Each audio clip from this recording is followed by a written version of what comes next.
Now, WHO's chief scientist Soumya Swaminathan spoke exclusively to India Today's Rajdeep Sardesai about the monster surge in the country. Soumya Swaminathan backed a national lockdown to break the chain and battled for vaccine equity globally. She's also demanded for greater transparency on the COVID deaths. Let's take a listen.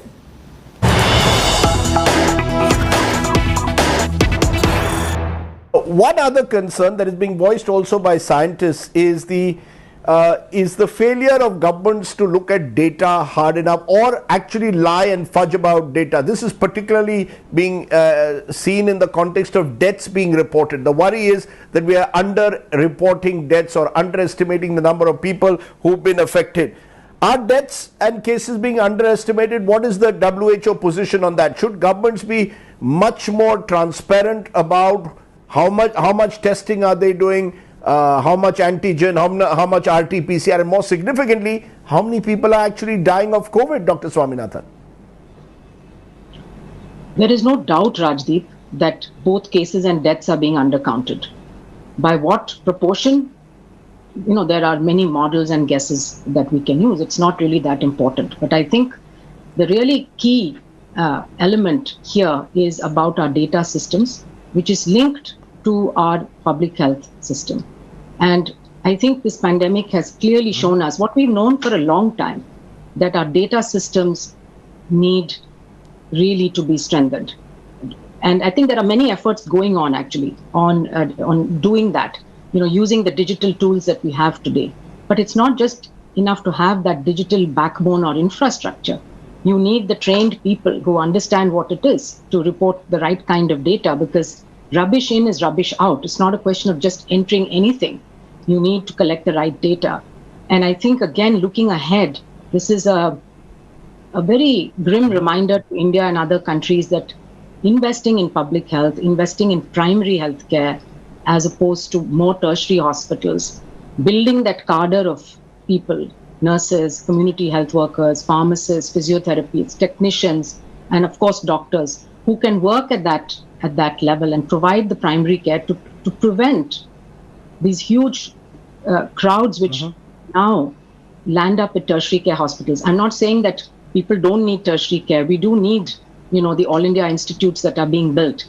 But if we don't simultaneously strengthen our primary healthcare system, no number of big hospitals is going to be able to, because it's a question of not doing the early diagnosis and management, not just for this pandemic, but I'm talking in general. Does it worry you that there are people in India, even after taking the double dose vaccine, who are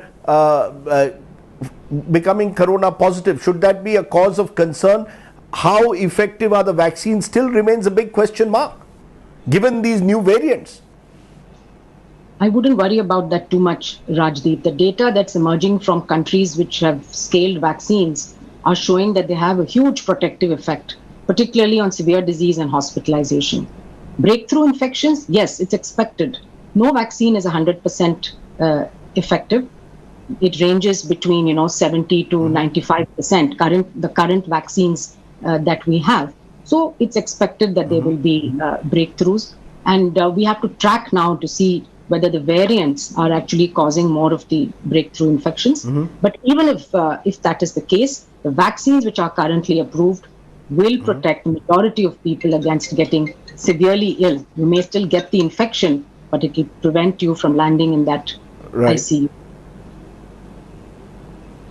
But as you said, the vaccination process could take time. Till then, is lockdown the only solution the moment cases rise? Tamil Nadu has declared lockdowns. We've got Karnataka lockdowns, different parts of India declaring lockdowns. Has the time come, you think, as Dr. Fauci has suggested to an Indian newspaper, that India needs a 2-week lockdown, India needs a 1-month lockdown? Are the various suggestions being mooted? Do you agree with that? Time has come for a national lockdown, not just localized lockdowns?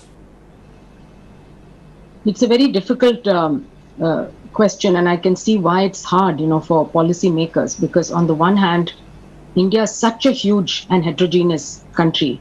And looking at the data, I know that there are about 240 or 50 odd districts which currently have a test positivity rate of over 10%.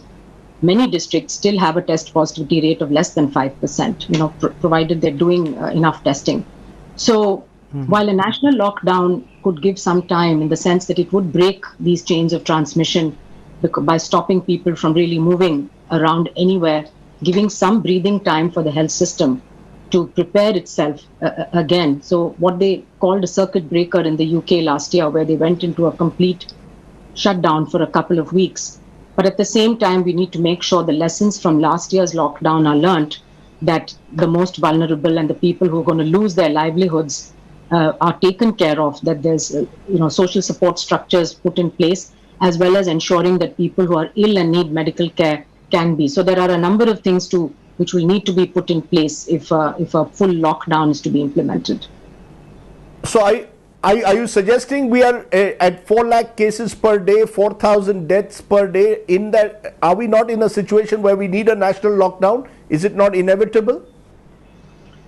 Again, as I said, many states have done it. And in fact, if you look at the data, the states that have implemented stringent measures, you can actually see the test positivity rate and the RT or the R naught coming down. So it does work. Putting in place restrictions does work.